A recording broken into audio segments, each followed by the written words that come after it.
نے ان کی تفسیر کو بیان کیا. حضرات آئیں، میں صرف ایک بحث کو پیش کرنا چاہتا ہوں. بہت سے لوگوں نے مأمون الرشید، ہارون رشید کا بیٹا، ایک عباسی خلیفہ گزرا جس نے امام رضا علیہ السلام کو بہرحال زہر بھی دیا تھا، 8ویں امام علیہ السلام کو. اور اس نے کیا کیا، امام کو جب وہ خلیفہ بنا نا، بادشاہ بنا، تو اس نے کہا کہ میری خلافت کو کس کس سے نقصان ہو سکتا ہے، کس کس سے خطرہ ہے. تو کہا ایک تو تمہارے اپنے بھائی سے، اپنے وزیر سے پوچھا، فضل ابن ربی سے پوچھا. کہا ایک تمہارے اپنے بھائی سے، امین سے، دوسرا جو اس کا وزیر ہے اس سے، کیونکہ وہ بھی بنی عباس سے ہے، بہت تیز ہے، اور تیسرا اگر خطرہ ہو سکتا ہے تو علی بن موسیٰ رضا علیہ السلام سے مدینے میں. کہا کیوں؟ کہا کیونکہ جتنا بھی یہ تم جو دیکھ رہے ہو نا، یہ کچھ بھی تمہارا نہیں ہے، یہ سب انہی کا حق ہے. جملے کو میں پیش کر گیا ہوں کہ سب کچھ ان کا ہے. جس دن لوگ متوجہ ہو گئے کہ تمہارے آباء و اجداد نے ان کے نام پہ سب کچھ حاصل کیا بنو امیہ سے، لیکن خود قبضہ کر لیا، کہ جس دن لوگ متوجہ ہو گئے سب ان کی طرف گرویدہ ہو جائیں گے. کہ کون ہے یہ؟ کہ ان کا نام ہے علی ابن موسیٰ رضا علیہ السلام.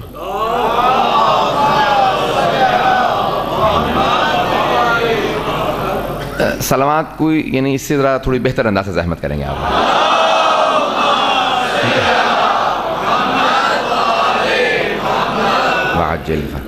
تو کہا کیا کیا جائے؟ کہا کہ کسی طریقے سے ان کو لوگوں کی نگاہوں سے دور رکھو، کیونکہ جو ان کو ایک مرتبہ مل لیتا ہے وہ انہی کا ہو جاتا ہے، ان کا گرویدہ ہو جاتا ہے. کہا کیا چیز ہے ان میں ایسی؟ کہا اولاً تو علم ان کا ایسا ہے کہ کوئی بدل نہیں رکھتا، دوسرے عصمت ہے، کشش ہے، ان کے جو چہروں کو ایک مرتبہ دیکھ لیتا ہے انہی کا ہو جاتا ہے، جو نہیں مانتا اگر مل جائے تو ان کا ہو جاتا ہے. کہا پھر کسی بھی طریقے سے ان کو مدینے سے ایران لے آؤ تاکہ لوگ ان سے نہ ملیں. کہا کہاں سے لے کے آئیں؟ کہا کہ ایسے علاقوں سے لے کے آنا جہاں اہل بیت کے ماننے والے نہ ہوں. دوسرے جس طرح سے مستورات کو اماری میں چھپا کے لایا جاتا ہے نا، اماری میں چھپا کے لے کے آنا. کہا کیوں؟ اماری میں چھپا کے کیوں لے کے آئیں؟ کہا تمہیں نے تو بتایا کہ جو ایک مرتبہ دیکھ لے انہی کا ہو جاتا، تو خبردار کسی کو دیکھنے مت دینا، جو دیکھے گا انہی کا ہو جائے گا، تو چھپا کے لے کے آؤ. حضرات ایک مرتبہ امام اپنے بہن بھائیوں سے رخصت کر کے چلے. کہا میں واپس مدینے نہیں آؤں گا. جب پہنچ گئے مگر تو اس نے ایک مرتبہ امام کی زیارت کی، دیکھا کہ ہاں واقعاً اس کے وجود میں کشش تو بہت ہے، جو اس کے چہرے کو دیکھتا ہی رہتا ہے. اور پورے کے پورے لوگ جمع ہو گئے تھے. باقاعدہ نیشاپور کے اندر 18,000 محدثین، شیعہ سنی 18,000 محدثین جمع ہو گئے تھے صرف ایک رخ رونق کی زیارت کے لیے، کہ یہ 8ویں امام آ رہے ہیں تو ایک رخ رونق کی زیارت ہو جائے. ایک مرتبہ تمام کا تمام محدثین کا مجمع، اور امام احمد بن حنبل ہمارے سنی بھائیوں کے امام ہیں جن کی مسند احمد بن حنبل کتاب ہے، انہوں نے یہ روایت اپنی کتاب میں نقل کی ہے، اس حدیث کو وہاں پہ بیان کیا. اور وہ کہتے ہیں کہ اگر اس روایت کی سند کو، روایت کے الفاظ کو نہیں، متن کو نہیں، حدیث کو نہیں، اس روایت کی سند کو اگر کوئی دیوانے پہ پڑھ دے تو اسے افاقہ ہو جائے گا. کہ اگر دعا کے لیے ہاتھ میں لے کے اس سند کو پڑھو گے تو دعا مستجاب ہو جائے گی. پوچھا کیوں اتنے اس کے اندر فوائد لکھے ہیں آپ نے؟ کہا کیونکہ اس روایت کی سند میں جتنے بھی افراد ہیں سب کے سب معصوم ہیں. ایک مرتبہ 18,000 محدثین جمع تھے اور سب کے سب کہتے تھے، اور بہت سے لوگ تو صرف اس تعصب کے اندر کہ ایران کے شاہی خاندان سے کوئی بیوی گئی تھی جن کا نام شہر بانو تھا، تو ان کا عقیدہ یہ تھا کہ ایرانیوں کا سب سے جو بہترین خاندان تھا وہ شاہی خاندان تھا، اور ان کی بہترین جو بیوی تھی وہ جناب شہر بانو تھی.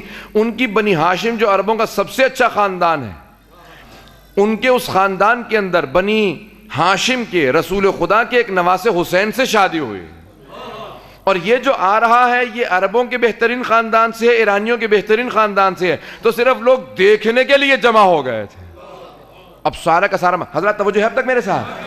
تو اب ہزاروں کی تعداد میں لوگ جمع ہیں اور صرف ایک رخ رونق کی زیارت کے لیے سب جمع ہیں. امام عماری کے اندر ہیں، بڑے بڑے محدثین، علماء، فقہاء وہاں جمع تھے صرف ایک زیارت کے لیے، اور ایک دوسرے کو دھکیل رہے تھے کہ امام کی اونٹنی کی مہار مجھے پکڑا دو، میں سب پہ ناز کرتا پھروں گا کہ رسول خدا کی ذریت کے ایک امام معصوم کی مہار کو میں نے اپنے ہاتھوں سے پکڑا تھا. بڑے بڑے محدثین جمع ہونے لگے. ایک مرتبہ سارے کے سارے قلم ہاتھوں میں تھے. مجمع نے آواز دی کہ فرزند رسول اپنے جد رسول خدا سے صرف ایک حدیث بیان کر دیجئے کہ آپ ان کی ذریت سے ہیں. حضرات آپ نے حدیث کو سن رکھا ہوگا، مجھے نتیجہ پیش کرنا ہے. امام علیہ السلام نے اپنی عماری کا پردہ ہٹایا، جیسے ہی رخ رونق باہر نکالا، چہرے کا باہر آنا تھا، آفتاب و مہتاب دنگ پڑ رہے تھے. مجمع پریشان ہو رہا تھا، جو دیکھتا تھا رونا شروع کر دیتا تھا۔ جب آنکھوں میں آنسو آئے تو ایک مرتبہ امام نے مسکرا کے کہا کہ میں اپنے والد گرامی موسیٰ کاظم سے بیان کرتا ہوں، وہ میرے دادا امام جعفر صادق سے بیان کرتے ہیں، وہ اپنے والد محمد باقر سے بیان کرتے ہیں، وہ اپنے والد زین العابدین سے بیان کرتے ہیں، وہ اپنے والد حسین ابن علی سے بیان کرتے ہیں، وہ اپنے بھائی سے، اور وہ اپنے والد علی ابن ابی طالب سے، وہ رسول خدا سے، کہ پیغمبر نے فرمایا کہ مجھے جبرائیل نے بتایا کہ خداوند متعال فرماتا ہے۔ اب یہ سند کیوں نہ کسی مجنون پہ پڑی جائے، اسے افاقہ ہو جائے۔ ایک مرتبہ امام نے کہا کہ خدا کیا فرماتا ہے کہ کلمۃ لا الہ الا اللہ حصن فمن دخل حصن امن من عذابی۔ حدیث سن رکھی ہے، مجھے ایک نتیجہ پیش کرنا ہے۔ حدیث قدسی ہے کہ خدا فرماتا ہے کہ کلمہ لا الہ الا اللہ میرا قلعہ ہے، جو بھی میرے اس قلعے میں داخل ہو گیا وہ میرے عذاب سے بچ گیا۔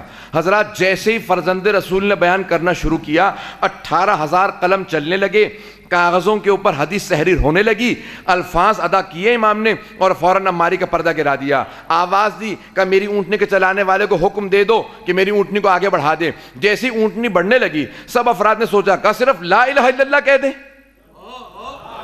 سب کو ایک لمحہ فکریہ دیا کہ صرف لا الہ الا اللہ کہتے ہیں، اللہ کے قلعے میں داخل اور نجات مل گئی، سب کے سب جنتی۔ یعنی نہ رسالت کی ضرورت، نہ امامت کی، نہ قیامت کی، نہ نماز کی، نہ روزے کی، نہ حج کی، نہ زکوٰۃ کی۔ یہ کیا حدیث ہے، یہ کیا امام نے حدیث بیان کی ہے؟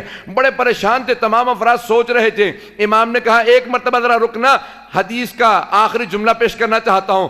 عماری کا پردہ دوبارہ ہٹایا، کہا کہ اب جب سب نے سوچ لیا تو حدیث کے الفاظ سن لو کہ بشرائطہا، اس لا الہ الا اللہ کی بہت سی شرائط ہیں، وَأَنَا مِن شُرُوطِهَا، ان شرائط میں سے ایک شرط مجھ علی ابن موسیٰ رضا کا وجود ہے۔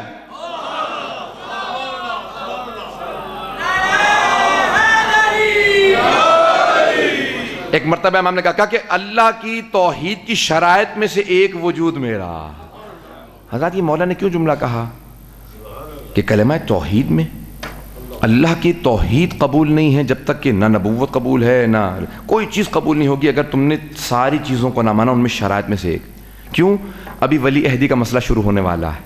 جیسے امام پہنچیں گے، مامون کہا کہ آپ میرے ولی عہد ہیں۔ امام نے کہا نہیں، میں ولی عہد نہیں بن سکتا۔ جو توحید کی شرائط میں ہو وہ ایک گنہگار کا ولی عہد کیسے بن سکتا؟ میں اگر کہیں گے تو تشریح پیش کروں اس جملے کی، نہیں تو میں آگے بڑھنا چاہ رہا ہوں۔ حضرات اگر کہیں، اگر واضح نہ ہو، اگر واضح نہ ہو لوگوں کے لیے تو میں ایک تشریح پیش کر دوں، اگر کہیں گے تو میں آگے بڑھ جاؤں گا۔ حضرات یاد رکھیں، خداوند متعال نے انبیاء بھیجے ہیں کہ مجھے مانو گے، میرے بھیجے ہوں کو مانو گے۔ اگر ان کا انکار کرو گے تو میرا انکار ہے۔ پتہ نہیں بات واضح ہو رہی ہے یا نہیں ہو رہی ہے؟ من یطیع الرسول فقد اطاع اللہ، قرآن کی آیت ہے۔ جس نے رسول خدا کی اطاعت کی اس نے اللہ کی اطاعت کی۔ یہ نہیں کہا جس نے اللہ کی اطاعت کی اس نے رسول کی اطاعت کی۔ تھوڑی سی توجہ ہو مجمع کی۔ یہ نہیں کہا جس نے میری اطاعت کر لی اس نے رسول خدا کی اطاعت کر لی۔ اگر یہ کہتا نا اللہ تو پھر سب کہتے ہیں میں نے اللہ کی اطاعت کر لی، اب رسول خدا کی اطاعت کی ضرورت نہیں ہے۔ کیا نہیں، جس نے رسول خدا کی اطاعت کی اس نے میری اطاعت کی۔ کہا کیوں؟ کیونکہ میری اطاعت کے لیے بہت سے لوگ بہانے بنا لیں گے کہ جس نے رسول خدا کی اطاعت کی انہی کی اطاعت میں میری اطاعت ہے۔ حضرات یہ سلسلہ سمجھنا بہت ضروری ہے، یہ سلسلہ ولایت سمجھنا۔ اللہ کی ولایت ہے، رسول خدا کی ہے، امام وقت کی ہے، جس کو میں پورا پیش کرنا چاہ رہا ہوں آپ کے سامنے کہ قرآن اور اہل بیت کیا ہیں۔ آئیں ذرا میں جس پورے کے پورے آپ کو تمہید کے ساتھ لے کے چلا ہوں، اب میں نے بات کو وہاں تک پہنچا دیا۔ حضرات اہل بیت علیہم السلام، امام رضا علیہ السلام جب پہنچ گئے، مأمون نے ایک مرتبہ سب کے سب ادیان کے تمام بڑے بڑے علماء کو دعوت دی کہ جتنا زیادہ ہو سکے ان کے مناظرے کروا کے ان کے مقام کو لوگوں کی نگاہوں میں گرا دو، کیونکہ اپنے علم کی وجہ سے سب کی نگاہوں میں بہت آگے بڑھ چکے ہیں۔ کہ جتنے ادیان موجود ہیں، یہود، نصارہ، مجوسی، یہاں تک کہ ہیربے اور جتنے ستارہ پرست، جتنے ادیان تھے، پورا مناظرہ امام کا موجود ہے۔ جتنے ادیان تھے اس زمانے میں، رائج ادیان، سب کو بلایا کہ لیکن خبردار کوئی خبر نہ دے، امام رضا کو کوئی خبر نہ دے، ایسا نہ ہو یہ بھی تیاری شروع کر دیں۔ اس نے کہا میں ان کو سرپرائز دوں گا۔ اچانک ایک مرتبہ سارے بڑے بڑے جتنے بھی رأس الجالوت جو ریبائز ہیں یہودیوں کے، کہہ لیجئے کہ ان کے مذہبی علماء ہیں، سب کو جب جمع کر لو گے، سب سے قابل ترین عیسائیوں کے سب سے قابل ترین آرچ بشپ کو بلایا جو پوپ اس زمانے کا تھا، سب کو بلا لیا، دعوت دی، خلیفہ تھے، سب کو دعوت دی، سب کے سب لوگ جمع ہونے لگے۔ حضرات میں صرف اور صرف چند جملے پیش کرنا چاہ رہا ہوں۔ یہ پوری تمہید باندھ کے میں نے جس کے لیے آپ کو زحمت دی ہے ذرا، ایک مرتبہ تمام کے تمام اس زمانے کے جتنے بھی ادیان تھے ان کے علماء جمع ہو گئے، اور جو بھی بڑا عالم آتا تھا اس کے ساتھ پورا گروہ موجود تھا، یہودیوں کے علماء کا پورا گروہ موجود تھا، عیسائیوں کا پورا گروہ موجود تھا، ستارہ پرستوں کا، مجوسیوں کا، سب کے سب جمع ہو گئے۔ ایک مرتبہ مأمون نے کہا کہ آپ لوگوں کی تیاری ہے؟ کہا ہم نے پوری تیاری کر رکھی ہے۔ ایک مرتبہ اپنے خادم سے کہا کہ جاؤ جا کے ہمارے ولی عہد کو بلا لاؤ، کچھ لوگ سوال کرنے کے لیے آئے ہیں۔ یہ نہیں کہا کہ میں نے سب کو دعوت دی ہے مناظرے کے لیے۔ وہ آدمی بہت پریشان چلا، امام کا ماننے والا تھا، چاہنے والا تھا۔ کہا فرزند رسول آپ کو مأمون نے دربار میں بلایا ہے۔ امام نے کہا بلایا مجھے ہے، پریشان تو ہے؟ کہا نہیں فرزند رسول بات یہ نہیں ہے، وہ وہاں سب کے سب مختلف ادیان کے علماء جمع ہیں اور وہ مناظرے کی تیاریاں کر رہے ہیں۔ امام نے کہا کیا تجھے اپنے امام کے علم پہ شک ہے؟ کہا نہیں مولا آپ کے علم پہ شک نہیں، لیکن یہ جو مناظرہ کرنے والے ہیں نا یہ بات کو بہت توڑ مروڑ کے پیش کرتے ہیں، گھما کے یہاں سے وہاں سے لے کے آئیں گے۔ امام نے کہا سن، چہرہ میرا نہیں مأمون کا دیکھنے والا ہوگا، جب میں ہر دین کے ماننے والے کو اسی کی کتاب سے اسی کی زبان میں جواب دوں گا۔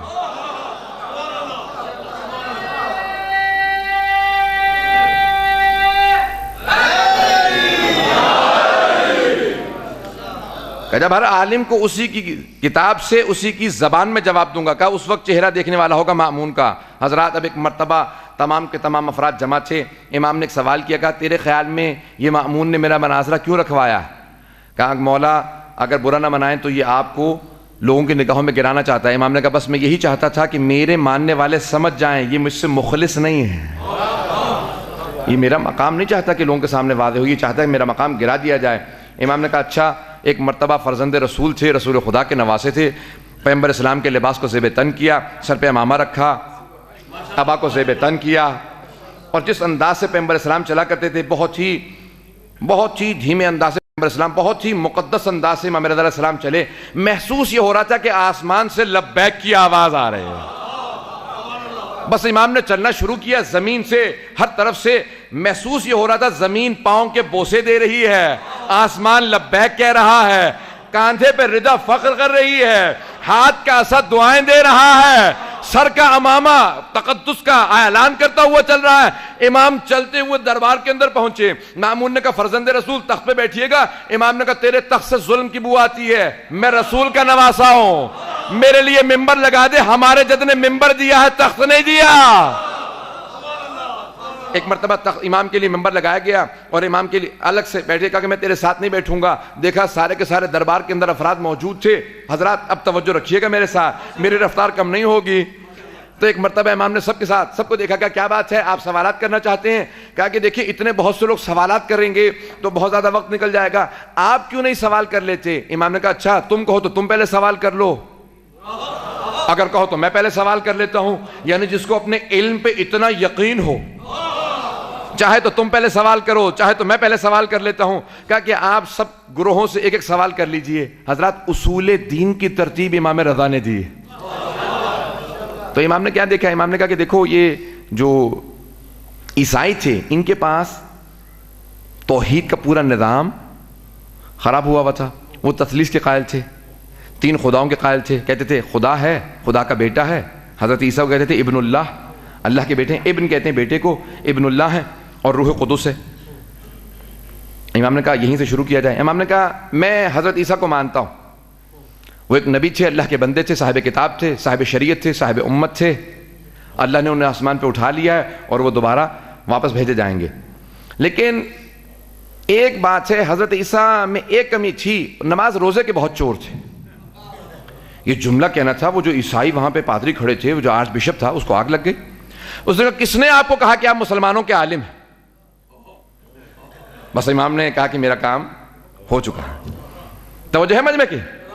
کہا کس نے کہا کہ آپ مسلمانوں کے عالم؟ امام نے کہا کیوں؟ کہا حضرت عیسیٰ کے لیے پوری زندگی کسی نے دن میں دسترخوان نہیں بچھایا اور رات میں کبھی بستر نہیں بچھایا۔ توجہ نہیں حضرات؟ یہ کہ دن میں پوری زندگی روزے سے رہے، کبھی کھانا نہیں کھایا، اور رات پوری زندگی عبادت میں گزار دی، نماز میں گزار دی، کبھی زندگی میں کسی نے بستر نہیں بچھایا, پوری رات نماز سے رہتے تھے, پورے دن روزے سے رہتے تھے, اور آپ نے اتنی بڑی تہمت لگا دی کہ نماز روزے کے چور تھے. امام نے کہا اچھا تو تم مانتے ہو, توجہ ہو. امام نے کہا اچھا تو تم مانتے ہو کہ وہ نماز روزہ کرتے تھے؟ کہا ہاں, پوری زندگی نماز میں روزے میں گزار دی. امام نے کہا یہ بتاؤ نماز اور روزہ کیا ہے؟ کہا عبادت. امام نے کہا پھر جو عبادت کرتا ہے وہ عبد ہوتا ہے, ابن نہیں.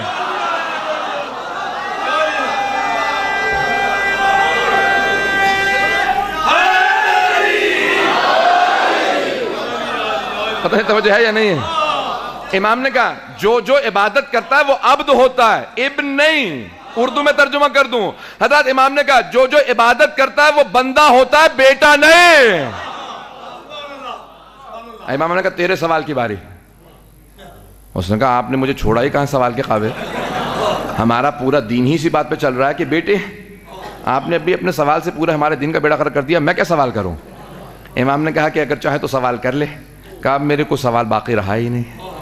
امام فوراً حضرات سننا چاہ رہے ہیں؟ امام فوراً مخاطب ہوئی یہودیوں کی طرف, کہا کہ راس الجالوت, وہ جو رہبر تھا ان کا چیف رہبر تھا, اس سے کہا, امام نے کہا راس الجالوت, کہا کہ ذرا کتاب کو کھول, میں ذرا کچھ تلاوت کرتا ہوں تمہاری توریت سے, ذرا مجمع کو بتا میری تلاوت درست ہے یا نہیں. وہ بہت دور کھڑا تھا, اس نے وہیں سے توریت کھولی. امام نے کہا دائیں طرف کی جو تو نے صفحہ کھولا ہے اس کی پہلی سطر سن, میں عبرانی زبان میں تلاوت کرتا ہوں. امام نے پڑھنا شروع کیا, اس نے کچھ دیر سنا, اس کے بعد کتاب کو بند کیا. کہ مجھے یہ بتائیے میں یہاں کھڑا ہوں, آپ وہاں بیٹھے ہیں, آپ کو کیسے معلوم میں نے کون سا صفحہ کھولا ہے؟ امام نے کہا اگر بغیر دیکھے نہ بتاؤ تو حجت خدا کیسا؟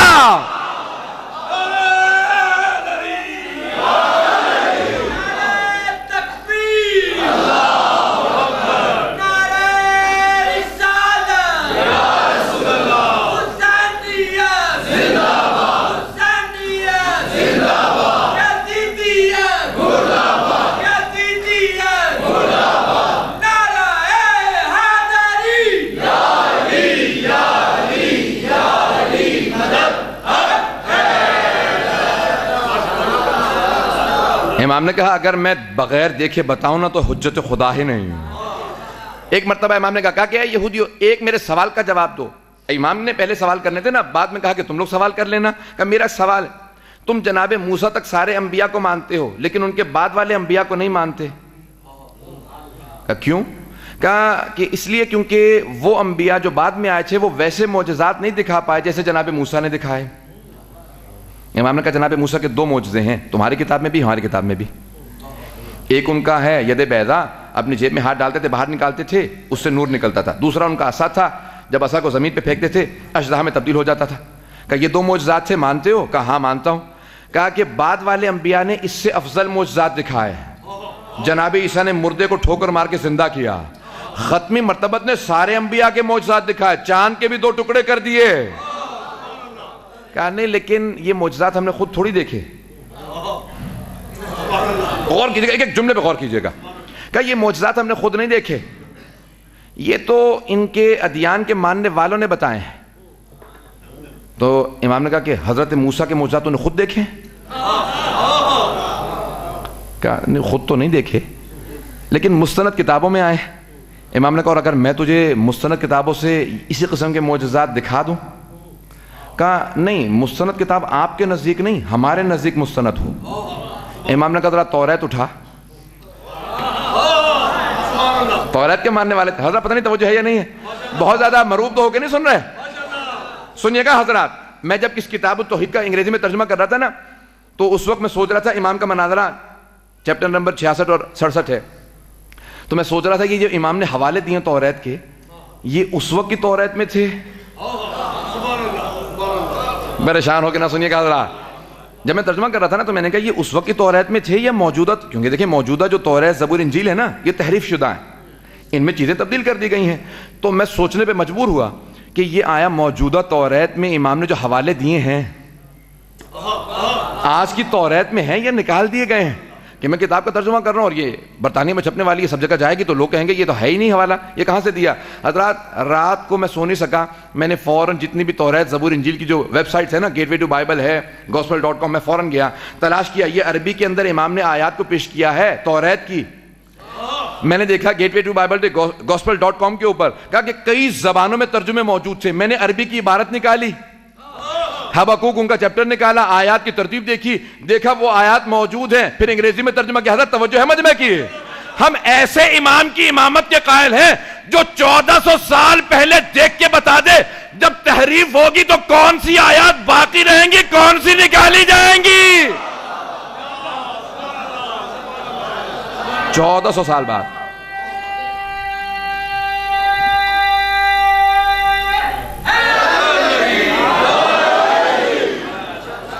حضرت 1400 سال پہلے دیکھ کے بتا دے جب تحریف ہوگی کون کون سی آیات نکالی جائیں گی, کون سی باقی رہ جائیں گی.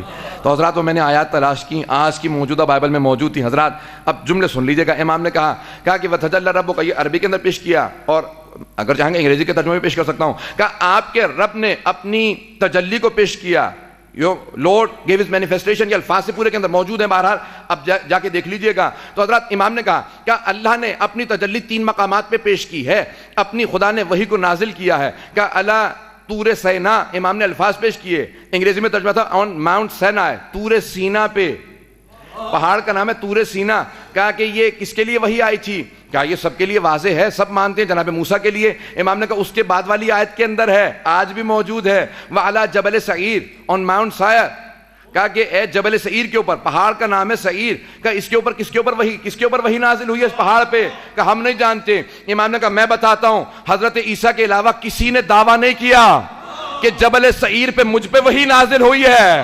کہ اسی آیت کے آخر کے اندر آیا ہے کہ اور آخری مرتبہ اے میرے حبیب اے موسیٰ, آخری مرتبہ آپ کا رب اپنی تجلی کو, اپنی وحی کو علی جبل فاران, آن ماؤنٹ پھیرن, انگریزی میں ماؤنٹ پھیرن کہتے ہیں, کہ جبل فاران پہ بھیجے گا. کہ پوری دنیا میں جبل فاران کا صرف ایک سلسلہ ہے جو مکے میں پایا جاتا ہے. اسی جبل فاران کے سلسلے میں ایک غار ہے جس کا نام غار ہرا ہے. صرف ایک نبی ہے جس نے دعویٰ کیا مجھ پہ وحی نازل ہوئی ہے.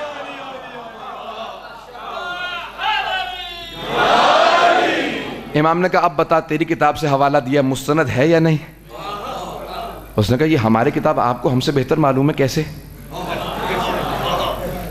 امام نے کہا میں نے تجھے پہلے بتایا نہیں تھا کہ وہاں پہ لکھا ہے کہ جس طرح جناب موسیٰ کے 12 وصی تھے اس آخری نبی کے بھی 12 وصی ہوں گے. کہ یہ ہاں ہمارے ہاں اب تک موجود ہے, 12 قبیلے ہیں, 12 سردار ہیں, 12 وصی تھے. کہ اسی طرح سے مسلمانوں میں 12 ہیں. کہا کہ یہ سب آپ کو کیسے معلوم؟ کا وہ جو 12 ہیں نا ان میں 8واں میں ہوں. امام نے کہا جو چاہے گا وہ معجزہ میں دکھاؤں گا, اب سوال کر. اس نے کہا کہ میں کوئی سوال نہیں کرتا, اے لوگوں میں گواہی دیتا ہوں اگر روئے زمین پہ کوئی حجت خدا ہے تو وہ یہی علی بن موسیٰ رضا ہے. ایک مرتبہ مأمون نے کہا کہ بہت ہو چکا, اب مجھ سے برداشت نہیں ہو رہا. میں نے کوشش کی کہ ویسے پیش کروں. کہا بہت ہو چکا, ہمارے ولی عہد کی اتنی توہین میں برداشت نہیں کر سکتا. فوراً تخت سے اترا, جانے لگا. امام نے مسکرا کے اپنے ان خاصیوں کی طرف دیکھا جو ماننے والے تھے. امام نے کہا میں نے کہا تھا نا چہرہ میرا نہیں, چہرہ میرا نہیں مأمون کا دیکھنے والا ہوگا جب میں ہر عالم کو اسی کی زبان میں اسی کی کتاب سے جواب دوں گا. اب گیا, اس نے کہا کہ یہ کیا بات ہے, ہم نے تو بتایا بھی نہیں تھا انہیں, یہ تیاری کہاں سے کر کے آئے ہیں؟ پتہ نہیں بات واضح ہو رہی ہے یہ نہیں ہو رہی. ہم ایسے ائمہ کے ماننے والے ہیں کہ ان کے بڑے سے بڑے دشمن نے کبھی یہ نہیں کہا کہ علم میں کم ہے. بڑے سے بڑے دشمن نے اقرار کیا ہے کہ علم میں ان کا کوئی برابری کرنے والا نہیں ہے. حضرات ہم ایسے, یہ ہیں قرآن و اہل بیت. جس طرح قرآن میں کوئی کمی نہیں اس طرح اہل بیت میں کمی نہیں. بات واضح ہو رہی ہے سب لوگوں کے لیے؟ حضرات وہاں پہ تفصیل چھوٹا کے دیکھیے کتنے مناظرے ہیں, امام نے کس انداز سے. اسی لیے جو شیعوں میں فرقے بنے ہیں نا, چاہے وہ علوی و نصیری ہوں یا پھر اس کے بعد زیدیہ فرقہ ہے جو یمن میں ہے, یا اسماعیلی ہیں, آخانی ہیں, بہرے ہیں, یا واقفیہ, بہت سے فرقے تو ختم ہو گئے ہیں, ابھی صرف 3-4 فرقے باقی ہیں. جتنے بنے ہیں 8ویں امام سے پہلے بنے ہیں, 8ویں امام کے بعد کوئی فرقہ نہیں بنا. میں بہت بڑا جملہ کہہ گیا ہوں کے سامنے. ایک بہت بڑے محقق کی پوری تحقیق ہے کہ جو پیغمبر نے کہا تھا کہ جس طرح یہودیوں میں 71 ہیں, عیسائیوں میں 72, مسلمانوں میں 73 فرقے ہوں گے. اور پھر چھٹے امام سے پوچھا کہ مولا آپ کے ماننے والوں میں بھی کہا ہاں 13 ہوں گے فرقے. تو اب ذرا جتنے فرقے بنے ہیں 8ویں امام سے پہلے, جتنے بھی 8ویں امام کے ماننے والے ہیں پھر 12 تک سب کو مانتے ہیں. اسی لیے خواجہ نصیر الدین طوسی نے کہا ہے کہ حجج الرضویہ 8ویں امام کی حجتیں اتنی تھیں. ولی عہد مامون نے بنانے کے بعد جگہ جگہ امام کے مناظرے کروائے کہ کسی طریقے سے کہیں ہار جائے، میں کہوں کہ یہ مناظرہ ہار گئے. وہ مناظرے کرواتا رہتا تھا، امام پیش کرتے رہتے تھے. دلیلیں پیش کرنے کا جتنا موقع 8ویں امام کو ملا ہے کسی کو نہیں ملا. پتہ نہیں میں نے بات کو واضح کر دیا یا نہیں کیا؟ حضرات یہ قرآن و اہل بیت کا اسی لیے آپ کو عالم آل محمد کہا جاتا ہے کہ 12 کے اندر جتنا ان امام کو موقع ملا ہے علوم آل محمد کے پہنچانے کا، بتانے کا قرآن سے اور پیغمبر اسلام کی سیرت سے، اتنا اور کی تاریخ میں کسی امام کو موقع نہیں مل سکا.